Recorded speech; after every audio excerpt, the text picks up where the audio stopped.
Eu quero saber, Luciana e Vinícius, antes de tratarmos sobre a irmã, um pouco sobre a trajetória de vocês. Uma vez que eu gosto muito de saber, né, enfim, né, quais são as afinidades que são descobertas aí na formação de uma dupla. E antes do irmão, vocês tiveram aí, né, um currículo com a construção de alguns curtas-metragens. Então me contem um pouco sobre como se deu o encontro entre vocês dois até e a construção também dessa trajetória até o irmão. A gente se conheceu, na verdade, no curso de cinema da PUC, né, aqui em Porto Alegre. Uhum. E aí a gente já começou a fazer alguns trabalhos na faculdade mesmo, né? A Luciana começou mais na parte de montagem, fotografia nos nossos primeiros filmes. E eu até acabei fazendo produção em alguns também, assistência de direção, até que a gente quando saiu e a gente formou um grupo assim, né, dentro da nossa turma, que a gente acabou fazendo todos os filmes, né, porque a gente vai fazendo um filme a cada semestre, né, além dos exercícios, assim, a cada semestre se faz um curta, em alguns semestres livre, mas em alguns semestres, né, focado em documentário, focado em ficção, enfim, são a Mas cada uma coisa que a gente semestre começou a fazer primeiro junto foi o roteiro, né, foi desses roteiro. curtos. Isso nos curtas o que a gente começou a dialogar mais foi nos roteiros, mesmo que a gente não dirigisse juntos, mas a gente começou a escrever os roteiros juntos, mesmo com mais pessoas também, mas a gente sempre escrevendo juntos. E aí, quando a gente saiu da faculdade, que a gente fez o primeiro curta dirigindo juntos, né? Que foi um curta que chama Três Ratos, era um filme meio de terror, meio experimental, só nós dois e uma câmera num espaço vazio, assim, lá em 2013. 2013, por aí. E aí, junto com esse grupo que a gente formou na faculdade, com alguns dos colegas, a gente formou a nossa produtora, né? Que a gente tem até hoje, que é a Pátio Vazio. E aí, com a Pátio Vazio, a gente seguiu e foi cada vez produzindo mais, começou a ganhar os primeiros editais, né? E desde então a gente tem dirigido e roteirizado os filmes Todos todos juntos. juntos, né? Desde então. E a Luciana também daí atuando na montagem deles, né? A gente escreve juntos, dirige, e daí depois a Lu acaba fazendo a montagem também. Acho que foram uns 4 curtas que a gente fez sem recurso nenhum até ganhar o primeiro edital, que daí foi em 2015, eu acho, do estado aqui do Rio Grande do Sul, né, para fazer o primeiro curta com recursos, que foi o Antes do Lembrar, que era um documentário, que foi o primeiro filme que realmente começou a ir para festivais internacionais e foi onde as coisas começaram a avançar um pouco mais. A gente conseguiu exibir filmes em lugares mais importantes, digamos assim, né? Ali eu acho que a gente começou uma carreira num lugar mais interessante, né? Começou a rolar uma projeção um pouco maior do que a gente vinha fazendo. Agora sobre o irmão, eu tenho muita curiosidade para saber como se deu enfim, a ideia para o argumento ou até mesmo o desenvolvimento já do próprio roteiro. Porque ao mesmo tempo que é um filme a qual eu penso que ele foi construído a partir de muitas experiências pessoais que ambos talvez tenham enfrentado na infância ou adolescência, o filme ele me parece ter essa característica. Ele também aborda uma questão que de certa forma é muito coletiva em nosso país, que é o fato de que é muito natural ter famílias que são lideradas aí por mulheres, porque, enfim, sempre essa figura masculina paterna, né, geralmente é muito ausente, né, em várias famílias. Então, foi uma ideia aí que surgiu de experiências individuais ou coletivas, digamos assim? Dos dois, né? Dos dois, sim. Eu acho que esse foi o primeiro roteiro que a gente fez, que era um pouquinho mais focado na realidade. Ele também vai muito para fantasia, mas a gente tinha uma tendência a fazer filmes que eram bastante focados na fantasia, muito maiores, de difícil realização, né? A gente teve uma conversa num Réveillon e a gente pensou em seguir um pouco o que os nossos professores de cinema diziam, que era fala de uma coisa mais pessoal e tenta fazer um roteiro mais simples também. E daí o Vini veio com a ideia de começou a ter essa imagem dessas duas irmãs indo para o interior num ônibus, numa viagem para procurar o pai. E isso sim era uma coisa muito próxima para a gente. Nós dois crescemos sem pais em casa, né? Em famílias com basicamente mulheres só lidando e gerenciando e criando. E E os dois também passaram pelo processo de reencontrar os pais Sim. mais tarde, todos os conflitos que isso gera, assim, né? Então, sim, é extremamente pessoal nesse sentido. E foi importante para a gente poder escrever sobre uma coisa que a gente conhecia também em termos emocionais, né? Acho que isso acaba indo para o roteiro de uma certa forma. Não tem como. É até difícil deixar ele pouco duro na realidade quando a gente parte de experiências difíceis, né, pessoais. Mas acho que a gente acabou conseguindo fazer um bom trabalho em dar uma filtrada nesse aspecto pesado. E a partir disso a gente começou também a deixar o filme crescer dentro desse universo que estava ao nosso redor, né? Um movimento feminista muito forte que a gente estava vendo e acompanhando e influenciando cada vez mais, celebrando, né? A gente estava muito encantado com esse movimento. E isso ajudou também a gente a criar essas nossas personagens, esse nosso universo. Mas ele é todo muito complexo, né? Além disso, tem todo esse sentimento de fim de mundo, que era uma coisa que estava muito ali, né? Estava nos cercando, estava nos atordoando naquele momento. A gente não sabia muito bem, então toda a questão do asteroide, do fim do mundo, da epidemia, das mulheres andando nuas, tudo começou a se juntar. E a gente também conseguiu encontrar o cenário para tudo isso acontecer, que foi muito interessante na viagem do Antes do Lembrar, né, que é o curta que a gente tinha feito antes. O Vini sempre teve um interesse muito grande em paleontologia, porque ele veio da faculdade de História. E quando a gente estava em Mata, a gente conseguiu visualizar o lugar, né? O que ajudou a gente a escrever o roteiro depois. O roteiro só foi escrito depois, totalmente escrito depois que a gente encontrou a cidade de Mata, né, que tinha esse cenário perfeito para isso, para esse contraste da energia das meninas que chegam com uma cidade muito conservadora, assim, muito pequena e muito fechada.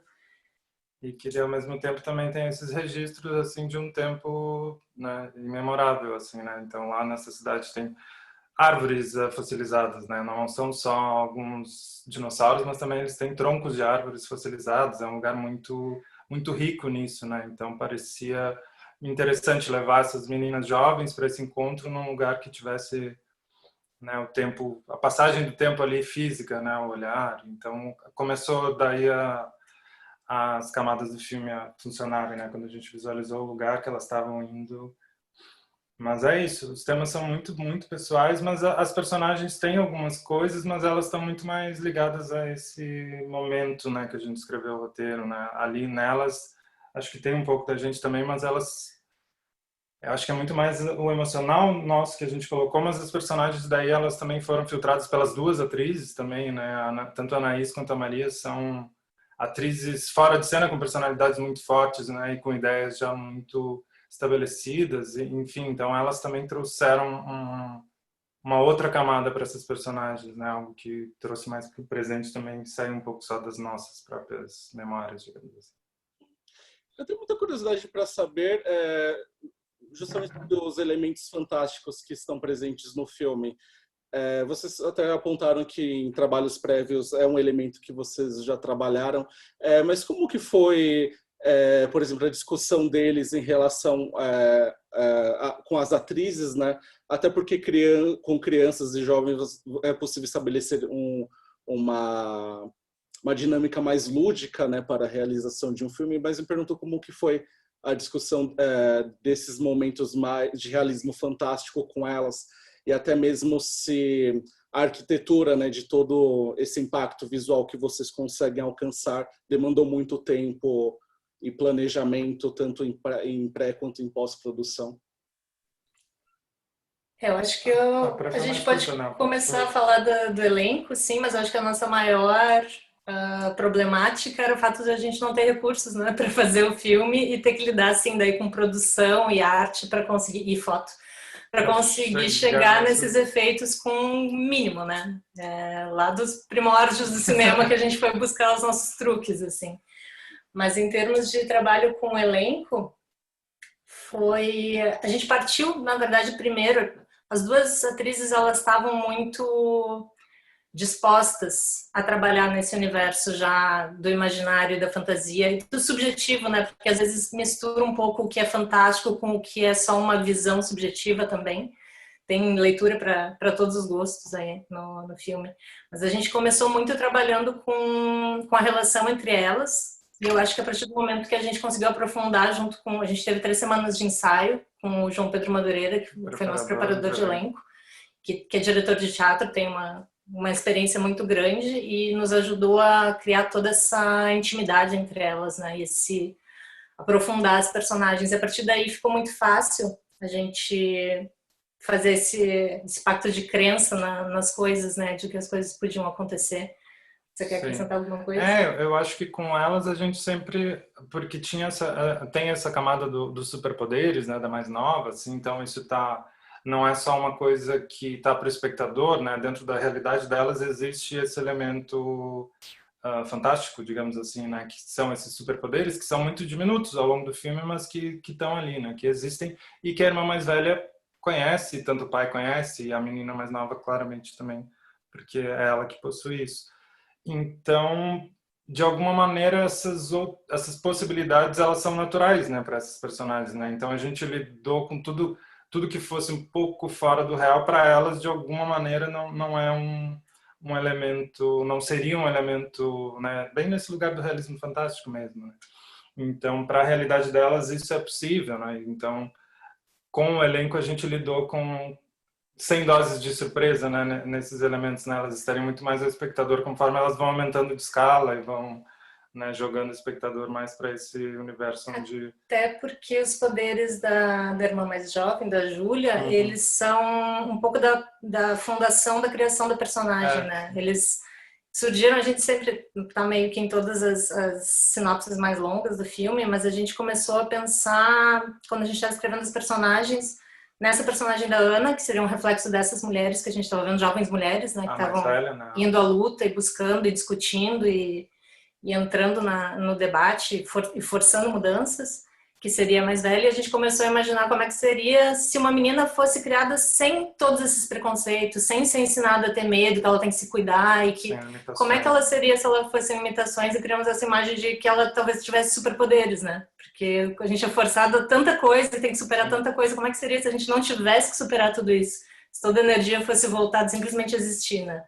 Então, daí surgiu a ideia dos superpoderes que a Anaís abraçou com muita alegria.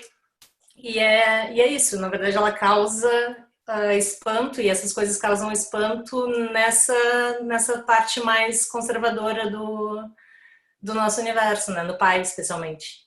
Sim.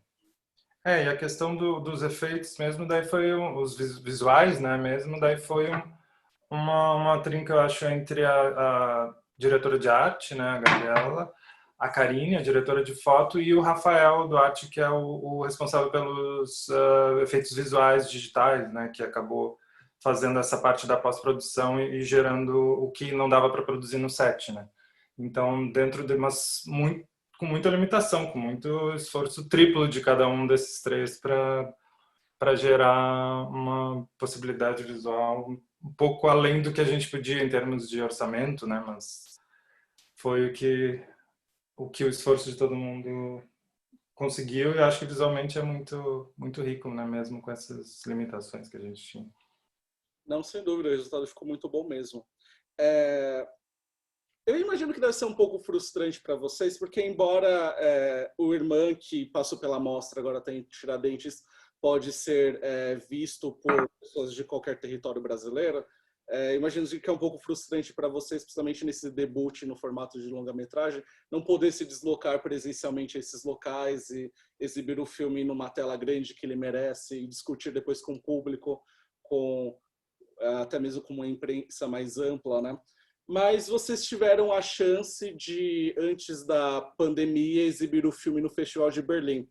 Então, me contem como foi essa experiência, até mesmo quais foram os debates que foram levantados por uma imprensa, desculpa, um público estrangeiro, e até mesmo se o que vocês pretendem fazer num futuro próximo em relação ao Irmã, em termos de lançamento comercial, porque, se eu não estou enganado, o filme ele já tem a distribuição assegurada, né, da Hello Company, que faz esse trabalho bem bacana com o cinema independente brasileiro, alguns encaixados ali no Projeto A7, né, do Cinemark.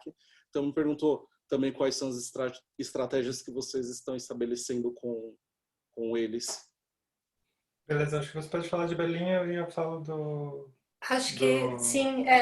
Berlim foi uma experiência incrível, porque também foi o maior festival que a gente já tinha estado com o curta em alguns festivais bem importantes, em Roterdã, em vários outros também. Se eu for citar, vou esquecer algum. Mas tinha sido Berlim legal, maior, mas Berlim com certeza foi maior e com longa, né? Que é onde tu tem mais tempo também. Nos curtas está sempre numa sessão com vários realizadores, então foi bem diferente, assim, um pouco assustador pra gente também o tamanho. Mas a gente teve 4 exibições em Berlim e a gente pode estar presente em 3. E foi muito interessante ver, a gente teve públicos bem diferentes, até conversando com o pessoal do evento, eles nos explicaram que realmente cada cinema tem um público bem diferente. E na verdade foi só crescendo, assim, né? Cada exibição do filme a gente tinha mais interesse do público e mais gente querendo conversar no final. Mas foi muito importante pra gente. As pessoas que vinham falar com a gente depois, muita gente emocionada, especialmente mulheres, vindo conversar com a gente depois e sentindo que finalmente o viés que elas tinham da relação com o pai e com suas irmãs, dessa relação familiar, tinha sido abordado de uma forma que era a forma delas, né? Então a gente teve questionamento, sim, em relação ao filme e porque a representação do pai também, a representação do pai, e porque a gente adotou algumas coisas tão experimentais na linguagem também, se a gente não tinha medo de afastar o público. Mas é muito interessante, foi muito interessante lá, as pessoas estão muito interessadas em falar sobre o filme depois, em perguntar. Na nossa última exibição, a gente tinha até uma fila de pessoas que saíram das cadeiras e ficaram esperando para fazer pergunta para não deixar de fazer. Porque era um público mais jovem também, né? Daí eu acho que tinha isso de querer saber alguns porquês, né? Alguns porquês de algumas escolhas, mas por que isso, né? Por que esse letreiro em cima da imagem? Ou por que essa projeção em cima delas? Assim, e isso é interessante, porque de fato a gente se deu muita liberdade, já que a gente estava fazendo um filme sem recursos, né? Então a gente testou muita coisa, né? A gente tinha vontade de experimentar, narrar uma história e ao mesmo tempo desviar dessa história, o quanto isso manteria um espectador engajado emocionalmente ou não, né? Qual era o limite de poder derivar para outras coisas e dar uma respirada em outros espaços durante a narrativa, interromper essa narrativa e retomar ela e ver o quanto era possível, né? O quanto um espectador ficaria emocionalmente engajado ou se afastaria do filme, né? Isso deu para ver claramente, assim, algumas pessoas toparam, queriam muito saber, e algumas outras pessoas de fato se afastavam ou não entendiam por que a gente estava interrompendo a história com experimentações e testes. Mas mesmo quem se incomodava um pouco com o não usual da forma narrativa, queria saber por quê, né? Queria discutir, queria questionar. E foi bem interessante. O contato com o público foi muito rico e importante pra gente. É muito, né? A gente acaba descobrindo o filme, de certa forma, né? O que funciona, o que não funciona, onde bate nas pessoas, onde não bate, onde, né, é quase para todo mundo e funciona naquele momento, mas outro que divide o público, enfim. Isso a gente precisa, né, assim, se absorver dessas coisas para entender, né, também melhor, né, como que acontece. Porque online a gente lê um texto ali ou recebe uma mensagem de alguém ali, mas assim não é a mesma coisa, né, do que tá numa sala. E daí foi uma pena, porque o filme acabou passando depois em outros e a gente, né, na mostra, a gente não podia, a gente nunca foi à mostra de São Paulo antes, né, então seria a primeira vez ir à mostra e daí não podemos ir também. Agora em Tiradentes também, sempre Tiradentes a gente nunca foi também, então seria a primeira vez e de novo a gente não pode ir. E o filme vai passar em Havana agora também, né, eu nunca fui também a Havana, vamos ver se de fato vai acontecer. A Havana talvez seja físico, mas enfim, temos que ver como que vão estar as condições, né, de viagem, enfim. Mas é isso, acho que vamos manter curta a resposta. E aí, quanto às distribuições, ainda está muito em aberto, né? Não, o filme tem distribuição no Brasil, garantido, e na França. Na França pela Wine Pitch. Pela Wine Pitch, e são os 2 territórios onde o filme tem garantido uma distribuição, mas já teve algumas datas, mas enfim, elas não puderam acontecer, então ainda está muito em aberto para ver quando que isso vai ser possível, né? Fazer só mais uma questão que daqui a alguns minutos eu vou entrar com a Maria, eu vou entrevistá-la também e falar sobre um dos curtas que ela protagonizou que está em Tiradentes. É que eu pesquisei, eu vi que vocês estão com outros 2 projetos, que é o Despedida, que é um longa-metragem de ficção que está em pós-produção, e Os Olhos na Mata e O Gosto na Água, que é um documentário em média-metragem, né? São projetos que, enfim, vocês já concluíram e pretendem também colocar em festivais ao longo desse ano? O Olhos na Mata, na verdade, ele já estreou, né? Ele já está rodando festivais. Ele acabou estreando um pouco depois do Irmã, no Visão do Réu, lá na Suíça, no Festival de Documentário. Passou em Portugal também, no Vilas do Conde, passou em Ouro Preto esse ano também. E ele já está rodando, é um filme que a gente fez muito similar, não, mas um documentário mais experimental como Antes do Lembrar, assim, o Antes do Lembrar lida com algumas questões do Rio Grande do Sul e o Olhos na Mata também é quase Mais focado na migração migração alemã, alemã, né? no Rio Grande do E a Sul. gente fez em película esse, em 16mm, e enfim, que é outra coisa que a gente estuda e gosta bastante. Então ele já tá rodando os festivais. Esse a gente não apresentou em nenhum lugar porque já tinha estourado. já tinha estourado a pandemia, então ele só foi exibido online. Uhum. E o Despedida é o nosso segundo longa. A Anaís, que faz a personagem mais nova do Irmã, é a protagonista. Ele já está nos momentos finais de pós-produção, assim, então em breve a gente vai começar a planejar o circuito de festivais, enfim, ele está quase finalizado. E esse é um filme que a gente já fez com recursos, com Fundo Setorial do Audiovisual, e já edital foi do MINC BO para infância juvenil. juvenil, né? Ele é um pouco mais focado na infância, né? É uma fábula, mas é menos adolescente, digamos assim, mas com um viés mais infantil, quase. Que mergulha assim. um pouquinho mais na fantasia, daí a gente voltou para o nosso anterior. Mas então, Despedida, em breve mais novidades sobre ele. Perfeito, então. Luciano e Vinícius, muito obrigado pela disponibilidade, pela conversa e sucesso aí com o que está por vir. Até a próxima. Valeu, obrigadão. Muito obrigada. Foi um prazer. Obrigado. Prazer. Boa conversa com a Maria, que ela é ótima. Pode deixar. Falo que vocês mandaram um abraço. Tá bom, obrigado. Obrigada. Tchau. Tchau.